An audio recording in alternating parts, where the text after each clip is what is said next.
સામાજિક ઉત્થાન રોજગાર આધારિત જનકલ્યાણ અંતર્ગત દાહોદમાં પંડિત દીનદયાળ ઓડિટોરિયમ ખાતે વર્ચ્યુઅલ લોન્ચિંગ કાર્યક્રમ યોજાયો હતો। ભારત સરકારના સામાજિક ન્યાય અને અધિકારિતા મંત્રાલય દ્વારા સામાજિક ઉત્થાન રોજગાર આધારિત જનકલ્યાણ પીએમ સૂરજ અંતર્ગત તારીખ 13 માર્ચ 2024ને બુધવારના રોજ બપોરે 3 કલાકે શહેરના પંડિત દીનદયાળ ઓડિટોરિયમ હોલ ખાતે કાર્યક્રમ વર્ચ્યુઅલ લોન્ચિંગ કાર્યક્રમ યોજવામાં આવ્યો હતો।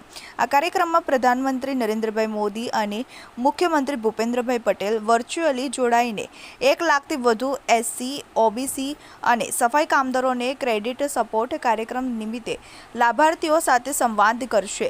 સાથે દાહોદ જિલ્લાના લાભાર્થીઓને પણ વિવિધ યોજનાકીય સહાય અર્પણ કરવામાં આવશે। આ કાર્યક્રમ નિમિત્તે રાજ્ય કક્ષાના પંચાયત અને મંત્રી બચુભાઈ ખાબડ, સાંસદ સભ્ય જસવંતસિંહ ભાભોર, દાહોદ જિલ્લાના ધારાસભ્યો કનૈયાલાલ કિશોરી, મહેન્દ્ર ભાભોર, દાહોદ જિલ્લા કલેક્ટર યોગેશ નિરગુંડે, નગરપાલિકા પ્રમુખ તેમજ પદાધિકારીઓ અને અધિકારીઓ તેમજ મોટી સંખ્યામાં લાભાર્થીઓ જોડાયા હતા।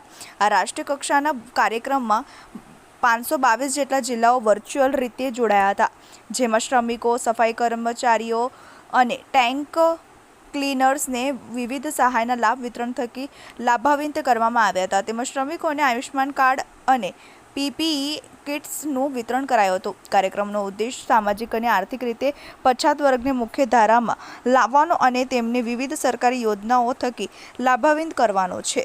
Bureau report, TV18 news.